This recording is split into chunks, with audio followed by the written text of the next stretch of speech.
Looking for a good excuse? Here's one. You need to go way out to a cabin in the woods to write a great novel. You have to move up to a garret on the top floor of a tenement to paint masterpieces. Do not disturb. Genius at work. It's this myth of the solitary artist toiling alone, far from the madding crowd.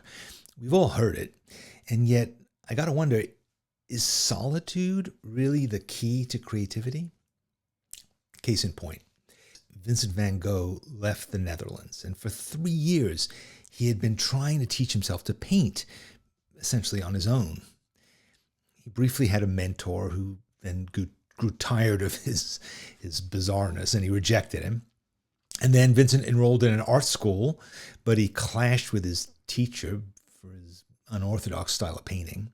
And 2 months later, he quit to move to Paris. Within 18 months, Van Gogh went from these dreary, ham-fisted brown paintings, The Potato Eater, to bright and lively, emotional masterworks, right? That are some of the greatest paintings that were ever made. So what made the difference? Paris. Or more specifically, the community of artists that he found in Paris. For the first time, Vincent was exposed to Impressionism, Symbolism, Pointillism, Japanese woodblock prints, and he became friends with Pissarro and Signac and Bernard and Seurat and Cézanne and Toulouse-Lautrec and Gauguin. His palette changed. His painting technique changed. His line quality changed. And his sense of himself as an artist changed. When Van Gogh finally found himself in this company of artists, he discovered what being an artist truly means. He borrowed ideas and discoveries from them. He modified pointillism, and he painted with complementary color. He discovered light, and in 2 years, he made over 200 new, fresh, gorgeous paintings. Marinating in all those influences helped him to discover a unique and utterly personal approach to painting. By associating with these great and generous artists, Van Gogh found himself. Many of our teachers tell me that they love being a part of Sketchbook School because they usually spend so much time working alone. They love to get to commune with other creative minds, to share ideas, to talk shop, to find new solutions to common problems. And some of them end up setting up shared studios. Others use social media to share their works in progress and to find input and to get support.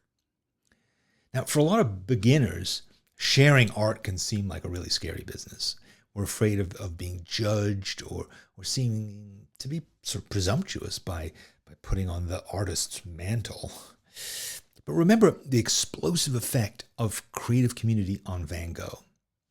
Nothing he'd made before 1886 really deserved to end up in a museum, let's be honest. He couldn't find a single customer for those flat amber landscapes and this dimly lit, mawkish still lifes. Honestly, I'm not a big fan. But by stepping out, by daring to expose himself and to ask to learn from other artists, he was transformed. Except for that customer bit. That eluded him until after he died. But his work was completely transformed, and I love everything that he did after he came to Paris. Now, you may think you're not a Van Gogh, but have you gone to your version of Paris? Have you taken advantage of the impact that a really great creative community can make on you? Are you sharing your work online?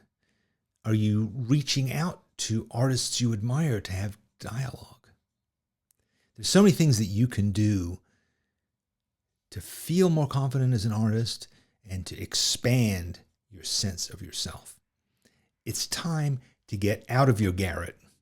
It's time to see the world. Hey, this essay is based on one that I wrote for my thousands of subscribers. I send out a free essay every Friday, and you can get it too.